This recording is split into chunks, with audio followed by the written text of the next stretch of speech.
Hey everybody, Norm's Rare Guitars. I got my buddy Jeff Daniels over here. He is applying for a job over here. He's not working enough as an actor. Probably the most working actor in Hollywood. But a lot of people don't know he's a smoking guitar player, and even Martin has got a Jeff Daniels model guitar. Yep. So how did that come about? That came about, I was doing a film, and I called Dick Boak at Martin and said, listen, I could play the guitar they have in the prop truck, or I could play my Martin. What's in it for me? And he goes, well, nothing, except why don't you stop by and let us take a look at that old vintage Martin. It was a 1934 C2 archtop, right? With the F-holes and... Oh, it's like the Cagney model. Like the Cagney model. They only made 500 of them, apparently. I had Cagney's guitar at one time, years and years ago. Did you? Yeah. It's very cool. Yeah, I saw pictures of it later. Dick showed me, James Cagney might. He pulled out this picture. What an odd model for him to have, but, too. For me, it's huge. So, Elderly Instruments in Michigan, they took off the top piece that was broken or something, and they put on a flat top, and so I played it. I play a lot of clubs, play all over the country, and would use that for about 10 years. And then I showed it to Dick, and he goes, we could do our own version of that, and sure enough, he did. So there's an OM Jeff Daniels signature model that custom say. I figured Gene Autry, Andy Griffith, and me. There you Johnny go. Cash has acted, but that's kind of the only actors at Martin. So it was a great honor. That's very cool, and it probably made the guitar a better sounding guitar, making it a flat top, because they were kind of odd as an arch top. What I read, they didn't like the sound of them. It was like Martin trying to do what Gibson was doing. They all do that. I mean, Taylor's got a guitar that looks like a Martin. Martin's got a guitar that looks like a Taylor.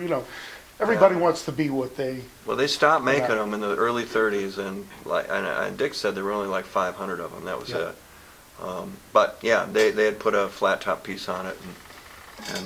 So we did our own little version of it. And how often do you get out actually gigging, playing, and all that? Well, I'm doing Newsroom now on HBO, so that's 7 months a year, and that's a lot. And it's a real challenging show. Aaron Sorkin is writing it, and man, there's no time to even think. That's all you're doing is that. This probably relaxes you, though. Yeah, and it's always been something I thought that I would end up doing when they no longer wanted me to be an actor. And it's something I've worked on. That hasn't come about, though. Well, there were times, 8 years ago, it was like, well, maybe we should start gigging. And but I always like going to the clubs. I like playing all those old opera houses all over the country, I mean, you can go to a place like Oshkosh, Wisconsin, and it's a, 700-seat grand old opera house that they've restored. That is the gem of their community. And you go in there, and they're there to see Dumb and Dumber. And he walks out on stage. When you play, but is sold out on a Saturday night in Oshkosh, which, okay, I get the joke, but what a crowd. I mean, they're so ready to have a great time. So cool. I go all over the country and play, Mucky Ducks in Houston and Ram's Head in Maryland and on and on and on, all over the, I just like going into those 500-seaters or 300-seaters or 200-seaters. Now for acoustic, that's intimate. Yeah, and that's all it is. Occasionally I'll bring a mandolin or an upright bass, but usually it's just me walking out, plopping down, and doing my version of Utah Phillips, or Arlo was a huge influence, Arlo Guthrie. Cool. Stevie Goodman was a huge influence. Oh, yeah. So the songwriting I really like, and I like entertaining. I talk to them. Can you play a little something, just because a lot of people just don't know how good you are, and you're the real deal. So, in case the acting doesn't work out,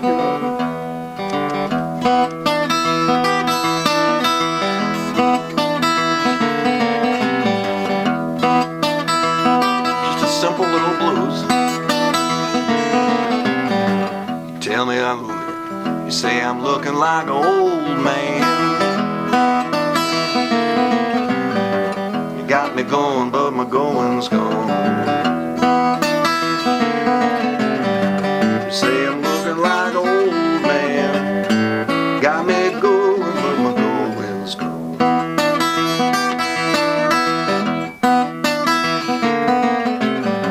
I may look like an old man, but I can still love you like a young man.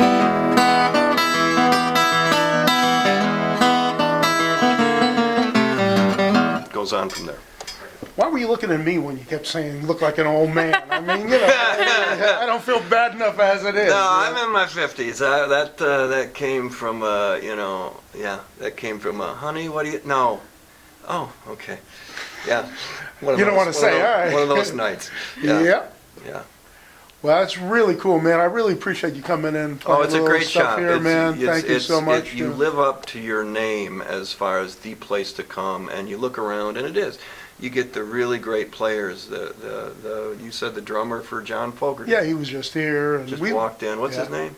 John Molo. Just walked in. I mean, it's like the barber shop, you know, in a little town. But if you're in California, it's a great place to hang. It really is. And the stuff you got is really incredible.